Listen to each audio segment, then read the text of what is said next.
первым пунктом у меня обозначено, что произошла смена трендов глобальной экономической повестки. Несмотря на обстановку, несмотря на пандемию, мы сегодня собрались в Уфе со всей России.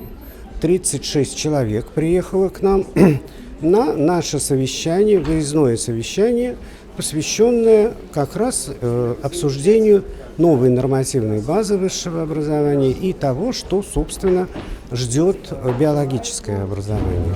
Среди университетов, которые участвуют, есть федеральные университеты, это Сибирский, это Уральский университет, есть классические университеты, есть педагогические университеты. Поэтому у нас очень большой охват, поскольку направление подготовки биологии и бакалавриат, и магистратура, и теперь уже вновь открытый специалитет фундаментальной и прикладной биологии. Вот все они занимаются тем, что преподают биологию, необходимые вещи для нашей страны в разных университетах, в разных уголках нашей необъятной Родины.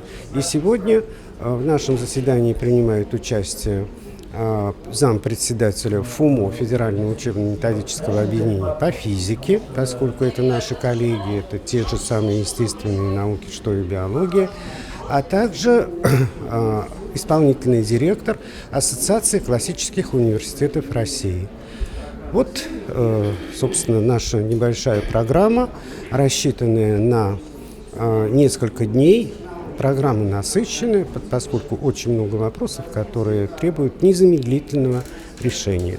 Нам в университете, мне как руководителю сегодняшнего университета, не стыдно ни за одно направление, которое у нас в университете развивается.